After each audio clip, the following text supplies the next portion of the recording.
ஸ்ரீரங்கம் ஸ்ரீமான் மதுரகவி சுவாமிகள். பொதுவாக இறைவனின் திருமேனியில் சார்த்த விரும்பி 2 முழம் பூவையோ அல்லது ஒரு பூ மாலையையோ வாங்கிச் செல்கிறார்கள். நேராக போய் அதை அர்ச்சகரிடம் தருகிறீர்கள். அவர் என்ன செய்வார்? நீங்கள் தந்த பூவையோ மாலையையோ இறைவனின் திருமேனிக்கு சார்த்திவிட்டு மந்திரங்கள் சொல்லி ஒரு கற்பூர ஆரத்தி காட்டுவார். இதுதானே வழக்கம். ஆனால் பூலோக வைகுந்தமான ஸ்ரீரங்கம் ஸ்ரீரங்கநாதர் ஆலயத்தில் வித்தியாசமான ஒரு நடைமுறை சுமார் 150 ஆண்டுகளாக அமலில் இருந்து வருகிறது. ஸ்ரீரங்கநாதர் கருவறையில் பிரம்மாண்டமாக காட்சி தரும் ஸ்ரீரங்கநாதருக்கும் தனிச்சந்நிதி தாயாரான ஸ்ரீ ரங்க நாச்சியாருக்கும் புஷ்பங்கள் எதையும் சார்த்த மாட்டார்கள். அதே சமயம் ஸ்ரீரங்கநாதரின் திருமேனிக்கு கீழே தாயார்களுடன் உற்சவர்களாக தரிசனம் தரும் நம்பெருமாள் மற்றும் தாயார் சந்நிதியில் தரிசனம் தரும் ஸ்ரீரங்க நாச்சியார் ஆகியோருக்கு காலை மாலை ஆகிய 2 வேளைகளிலும் புத்தம்புது மாலைகளை அணிவிப்பார்கள். ஸ்ரீரங்கத்தில் அம்மா மண்டபத்துக்கு அருகே பிரம்மாண்டமாக அமைந்துள்ள மதுரகவி திருநந்தவனத்தில் இருந்து தொடுத்து வரும் பூமாலைகள் மட்டுமே இந்த உற்சவர் விக்கிரகங்களுக்கு தினமும் சாத்தப்படும். இங்கிருந்து செல்லும் மாலைகள்தான் பெருமாளையும் பிராட்டியையும் பஞ்ச ஆயுத புருஷர்களுள் ஒருவரான ஸ்ரீ சுதர்சன ஆழ்வாரையும் அலங்கரிக்கின்றன. வருடா வருடம் கோடை காலத்தின் போது நடக்கும் பூச்சாற்று உற்சவத்தின் போது மட்டும் பக்தர்கள் தரும் மலர் மாலைகளை பெருமாளையும் தாயாரையும் அலங்கரிக்கும். மற்ற பக்தர்களோ அதிகாரிகளோ முக்கிய பிரமுகர்களோ மாலைகளை கொண்டு ஆலய அர்ச்சகர்களிடம் சேர்ப்பித்தால் அவை இந்த உற்சவ விக்கிரகங்களின் திருமேனிக்கு போகாது, திருவடியில்தான் சார்த்தப்படும். ஆச்சரியமாக இருக்கிறதல்லவா? ஆம், இந்த நந்தவனத்தில் மலர்கின்ற பூக்கள் அனைத்தும் ஸ்ரீரங்கம் அரங்கனுக்கே உரியவை. இந்த பூக்களை வெளியே விலைக்கு விற்கக்கூடாது. ஸ்ரீரங்கம் விழா காலங்களில் பயன்படுத்துவதற்கு இந்த பூக்கள் போதவில்லை என்றால் வெளியில் இருந்து வாங்கிக் கொள்ளலாம். மலர் மாலைகள் கட்டுவதற்கு பயன்படுத்தியது போக எஞ்சியிருக்கும் பூக்களை காவிரி ஆற்றில் கொட்டிவிட வேண்டும் என்று மதுரகவி நந்தவனத்து ஆவணம் சொல்கிறது. ஆழ்வார்களின் சேவைக்கு இணையாக இந்த தொண்டு இன்று வரை மதிக்கப்பட்டு வருகிறது. ஸ்ரீரங்கம் பெருமாளுக்கு பூக்கட்டும் இந்த பணிக்கு பிரம்மச்சாரிகள் மட்டுமே ஈடுபடுத்தப்படுவர். இது ஒரு சேவை. அதனால் இவர்களுக்கு சம்பளம் கிடையாது. தினமும் 2 வேளை சாப்பாடு இவர்களுக்கு உண்டு. தவிர டிஃபன், காபி, டீ போன்ற எதையும் சாப்பிடக்கூடாது. இன்றைய தினம் வரை இறைவனின் சேவையாக சில பிரம்மச்சாரிகள் இதை தொடர்ந்து செய்து வருவது பாராட்ட வேண்டிய விஷயம்.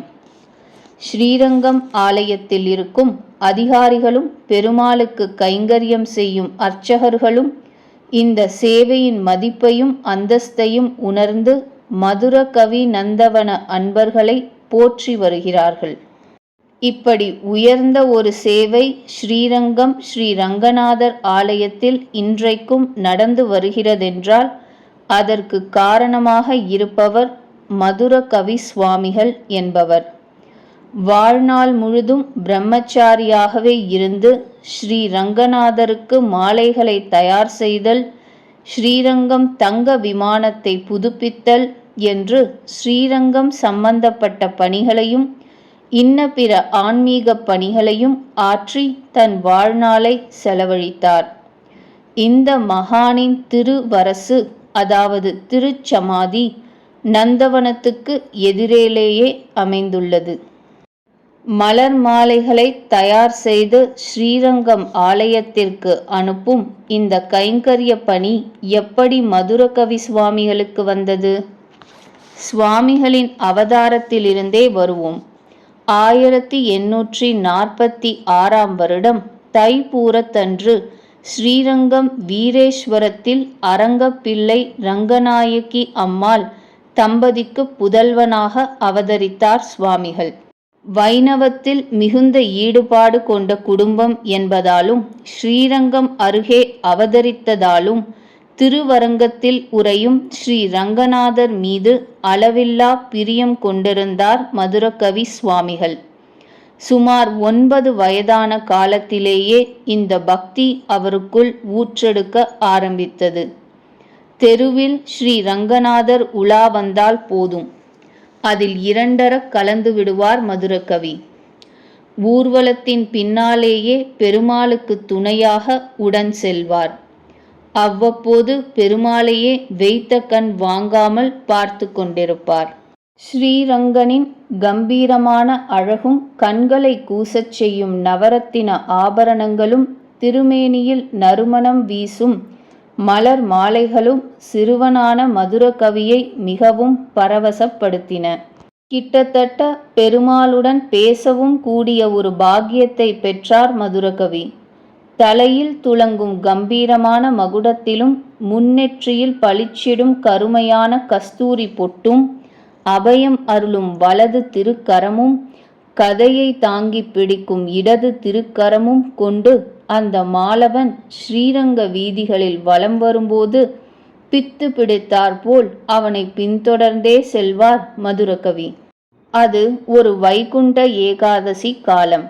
ஆலயத்திலிருந்து புறப்பட்ட உற்சவர் வீதி உலா வரும்பொழுது தன் தாயார் ரங்கநாயகியின் கைப்பிடித்து ஸ்ரீரங்கத்தின் மன்னரான அந்த பெருமாளை வைத்த கண் வாங்காமல் பார்த்து கொண்டிருந்தார் மதுரகவி. பெருமாளிடம் இருந்து நகர மனம் இல்லாமல் அப்படியே நின்று கொண்டிருந்தார். டேய் வாடா, கோயிலுக்கு போய் முத்தங்கி சேவையில் பெருமாளை சேவிக்க வேண்டும். கூட்டம் நெக்கி தள்ளிவிடும். வரிசையில் இடம் பிடிக்க வேண்டும். சீக்கிரம் வா என்று மகனின் கையை பற்றி இழுத்தார் ரங்கநாயகி. மதுரகவியின் கையை பற்றி கொண்டு கிட்டத்தட்ட சாலைகளில் பெருமாளின் உலாவுக்கு பின்னே ஓட ஆரம்பித்தார் ரங்கநாயகி. முத்தங்கி சேவை முக்கியமாயிற்றே. அது என்னவோ தெரியவில்லை. பெருமாள் கடந்து வந்த வெற்று திரு வீதிகளையே ஏக்கத்துடன் திரும்பி திரும்பி பார்த்தார் மதுரகவி. என்ன தேடுகிறார் மதுரகவி? வெற்றுச் சாலைகளில் என்ன பொக்கிஷம் இருக்கும்? திடீரென மதுரகவியின் முகத்தில் கோட்டி சூரிய பிரகாசம். வெடுக்கென்று அன்னையின் கைப்பிடியில் இருந்து தன்னை விடுவித்து கொண்டார். நடந்து வந்த பாதையில் திரும்பி ஓடினார். சாலையில் கிடக்கும் அந்த ஒற்றை இருவாச்சி பூங்கொத்தை சட்டென்று குனிந்து எடுத்து தன் கண்களில் ஒற்றிக்கொண்டார்.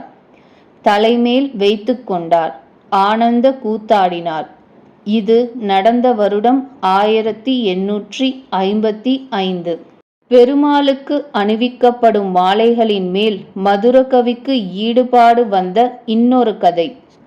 அன்றைய தினம் உற்சவர் புறப்பாட்டுக்காக பெருமாள் வெளியே, அதாவது மணல் வெளியில் அமர்ந்து அலங்காரம் தரித்து கொண்டிருந்தார். அப்பொழுது ஸ்ரீரங்கம் உறையும் கருவறைக்கு சென்றார் மதுரகவி. கருவறையில் அன்று கூட்டமே இல்லை. ஒரே ஒரு அர்ச்சகர் மட்டும் சன்னதியில் இருந்து வருகின்ற பக்தர்களுக்கு சேவை செய்து கொண்டிருந்தார். ஓட்டமாக ஓடி வந்த மதுரகவி அங்கே மூலவர் திருமேனியின் முன் நின்றார். அர்ச்சகர் பார்த்தார். அடே பையா, நம்பெருமாளின் ஆபரண அழகையும் அவனுடைய புன்னகை ஸ்வரூபத்தையும் மனம் வீசும் திருமாலைகளின் திவ்ய திருக்கோலத்தையும் காண பக்தர்கள் மணல்வெளியில் திரளாக குவிந்திருக்கும் பொழுது நீ மட்டும் இங்கே ஏன் வந்தாய் என்றார் அர்ச்சகர். சுவாமி, எனக்கு பிரசாதம் வேண்டும் என்றான் மதுரகவி. கல்கண்டும் முந்திரியும் தானே, தாராளமாக தருகிறேன் கண்ணா என்று வெள்ளி கிண்ணத்திலிருந்து அவற்றை எடுத்து மதுரகவிக்கு அர்ச்சகர் தர முற்படும் பொழுது அவன் முகத்தில் மலர்ச்சி இல்லை. அர்ச்சகர் வியந்தார். ஏனடா, கல்கண்டும் முந்திரியும் உனக்கு திருப்தி இல்லையோ என்று கேட்டார். ஆம் என்பது போல் தலையை மேலும் கீழும் ஆட்டினார் மதுரகவி. வேறென்ன வேண்டும்? குழம்பிய நிலையில் கேட்டார் அர்ச்சகர். அதோ அதுதான் எனக்கு வேண்டும். மதுரகவியின் விரல்கள் நீண்ட பக்கம் ஒரு மூலையில் நம்பெருமாளின் நிர்மால்யம் கிடந்தது. இவன் ஸ்ரீரங்கத்தானின் தீவிர பக்தன் போலும் என்பதை புரிந்து கொண்ட அர்ச்சகர், ஓ, உனக்கு பெருமாளின் பழைய மாலை வேண்டுமா? தந்தேன் என்றபடி வண்ண மலர்கள் கோத்து கட்டியிருந்த அந்த வாடிய மாலையை மதுரகவியிடம் எடுத்து தந்தார் அர்ச்சகர். தன் இரு கரங்களால் அதை பெறும்பொழுது மதுரகவியின் முகத்தில் தென்பட்ட பரவசம் இருக்கிறதே, கோடி ரூபாயை கொட்டி கொடுத்தாலும் அந்த சந்தோஷம் இருக்காது. அப்படி ஒரு சிலிர்ப்பு, பரவசம். அந்த மாலையை தன் கைகளில் வைத்து அழகு பார்த்தார். கழுத்தில் போட்டுக்கொண்டு கர்வப்பட்டார். பிறகு, சுவாமி, ஒரு கேள்வி கேட்கலாமா என்றார் மதுரகவி. கேள் மகனே, கேள். இந்த சிறு வயதிலேயே இறையருள் பெற வேண்டும் என்று விரும்புகிறாயே, உனக்கு இறை இன்பம் வழங்குவதில் எனக்கு பெரும் மகிழ்ச்சி.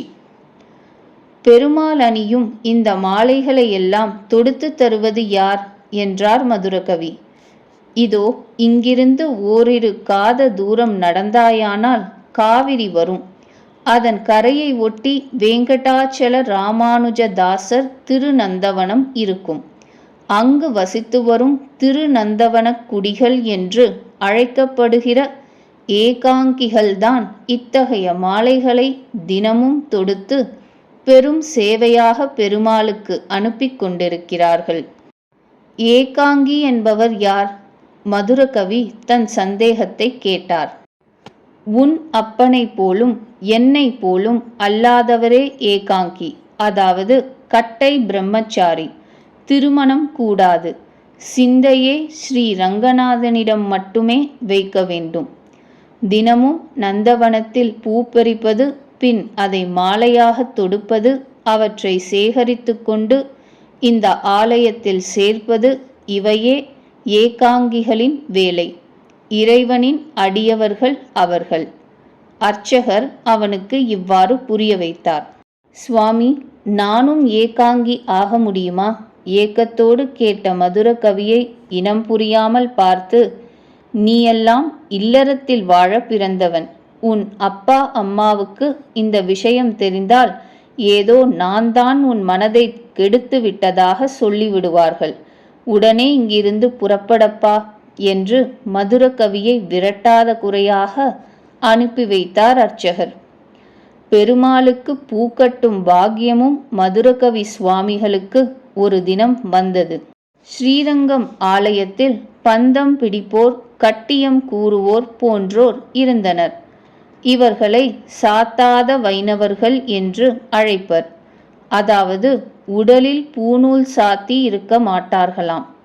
இவர்கள் வசித்து வந்த வீதி சாத்தார வீதி என்றே அழைக்கப்பட்டு வந்தது. பெருமாளுக்கு பூமாலைகள் அனுப்பும் உரிமம் துவக்கத்தில் இவர்களிடம்தான் இருந்து வந்தது. பூச்சந்தை வைத்து இந்த தர்ம பணிகளை செய்து வந்தார்கள். ஒரு கட்டத்தில் இவர்கள் நொடித்து போக இந்த கைங்கரியம் நின்று போய்விடுவதாக இருந்தது. அந்த வேளையில்தான் மதுரகவி சுவாமிகள் 5000 ரூபாயை கொடுத்து அவர்களிடம் இருந்து இந்த உரிமையை எழுதி வாங்கி கொண்டார். அதன்பின் மதுரகவி சுவாமிகளின் முழு உழைப்பால் உருவானதே இந்த நந்தவனம். மதுரகவி சுவாமிகளுக்கு 17 வயது இருக்கும் பொழுது அவரது பெற்றோர் சுவாமிகளுக்கு பெண் பார்க்க தொடங்கினர். தனக்கு திருமணம் வேண்டாம் என்றும் பெருமாள் சேவையில் என்றென்றும் தான் திளைத்திருக்கப் போவதாகவும் சொல்லி தன் திருமணத்துக்கு என்று பெற்றோர் சேர்த்து வைத்திருக்கும் தொகையான 200 ரூபாயை பெற்றுக்கொண்டார். இந்த தொகைக்கு 10 பவுனில் கடலைக்காய் மணி வாங்கி தாயாருக்கு சார்த்தி அழகு பார்த்தார் மதுரகவி. பெற்றோரிடம் இருந்து தனக்கு வரவேண்டிய சொத்து கைக்கு வந்ததும் இந்த நந்தவனத்தில் விதவிதமான பூச்செடிகளை வைத்தார். ஸ்ரீரங்கம் பெருமாளுக்கு உண்டான கைங்கரியம் தடையில்லாமல் நடைபெற துவங்கியது. ஸ்ரீ வானமாமலை ஜீயரிடம் பஞ்ச சம்ஸ்காரம் செய்து கொண்டார். ஸ்ரீ பிள்ளை லோகாச்சாரியர் சந்நிதி சாமி ஐயங்காரிடம் 4000 திவ்ய பிரபந்தம் போன்ற வைணவ நூல்களை கற்றறிந்தார். நந்தவனத்தை மேலும் விஸ்தரிக்கும் பொருட்டு ஸ்ரீனிவாச ராமானுஜதாசர், வேங்கடாஜல ராமானுஜதாசர் போன்ற அன்பர்களின் உதவியுடன் திருச்சி, சென்னை போன்ற நகரங்களுக்கு சென்று புஷ்ப கைங்கரியத்திற்கு மாத சந்தாவாக ஒரு தொகை வசூலித்தார். பெருமாள் அபிமானிகள் மற்றும் சில அன்பர்களின் உதவியோடு சோழம்மா தேவி கிராமத்தில் சில நிலங்களை வாங்கினார்.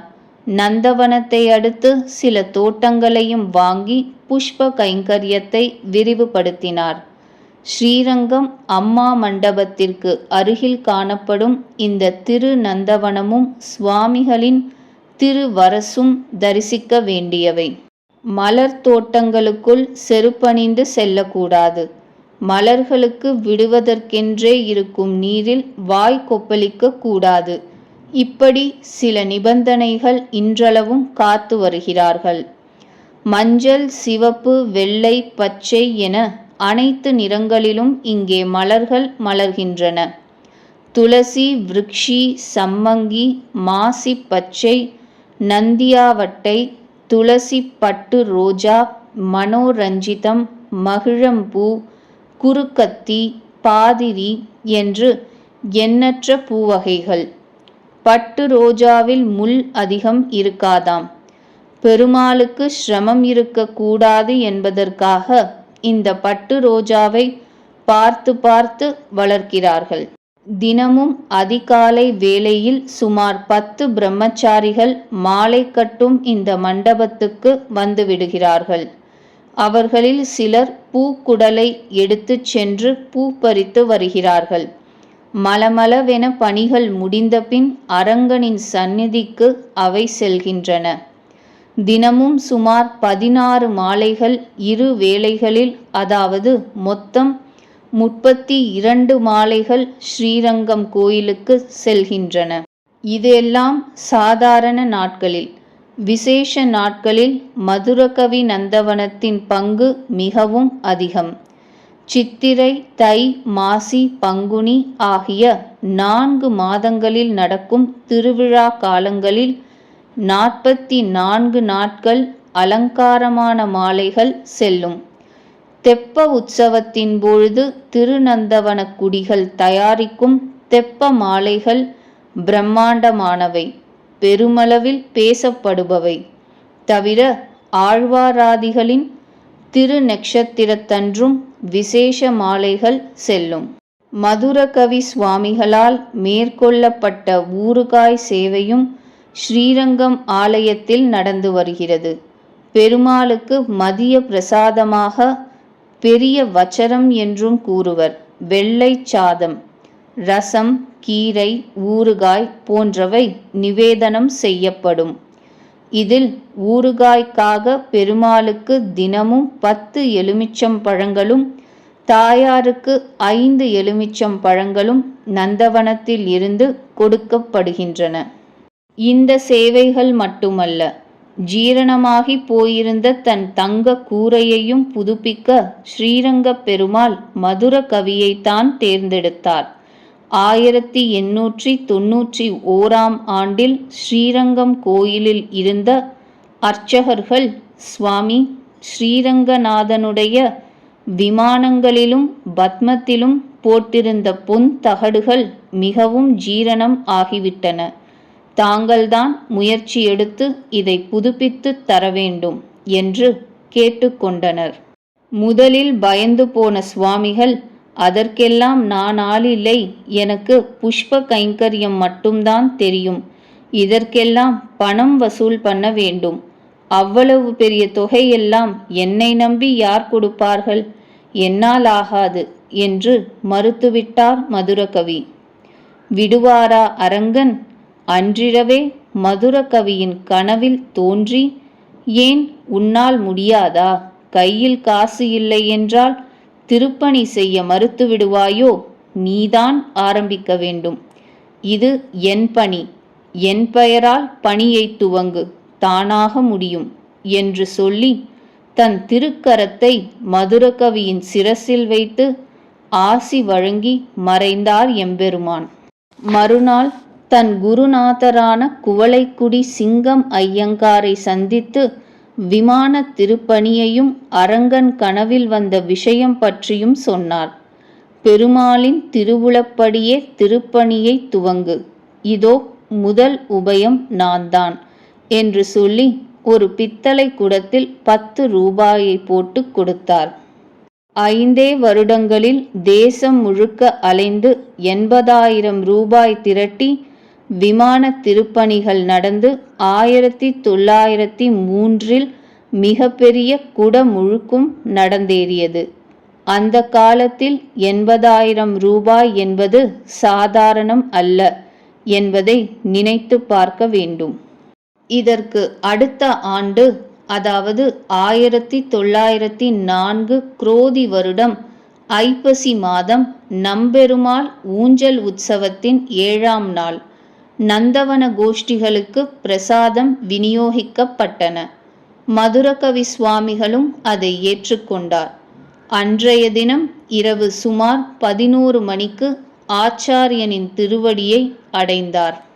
மதுரகவி சுவாமிகளின் திருச்சன்னதிக்கு மதுரை சூட்டுக்கோள் ராமலிங்க விலாசம் உட்பட எண்ணற்ற ஆன்மீக அன்பர்களும் பின்னர் வந்த காலத்தில் திருப்பணிகள் செய்துள்ளார்கள். காவிரி கரையை ஒட்டி காணப்படும் இந்த நந்தவனமும் திருவரசும் பக்தர்கள் அனைவரும் சென்று வணங்க வேண்டிய ஒன்று. ஸ்ரீரங்கம் ஆலயத்தில் ஆண்டாள் சந்நிதிக்கு அருகில் மதுரகவி சுவாமிகளை பற்றிய வரலாறு ஒரு கல்வெட்டாக, அவரது சேவையின் சாட்சியாக இன்றைக்கும் இருக்கிறது. மதுரகவி நந்தவன ட்ரஸ்ட் அன்பர்கள் நம்மிடம் சொன்னார்கள், மதுரகவி சுவாமிகள் சொல்லியிருந்தபடி அவரின் திருநந்தவனத்தையும் புஷ்ப கைங்கரிய பணிகளையும் இன்று வரை திறம்படச் செய்து வருகிறோம். பெருமாளின் திருவருளாலும் சுவாமிகளின் குரு அருளாலும் நந்தவன பணிகள் இன்றைக்கும் நன்றாகவே நடந்து கொண்டிருக்கின்றன. இதைவிட வேறு என்ன பெருமை எங்களுக்கு? உயர்ந்த சேவையை நடத்தி வரும் இந்த அன்பர்களை வாழ்த்துவதில் பெருமை கொள்வோம்.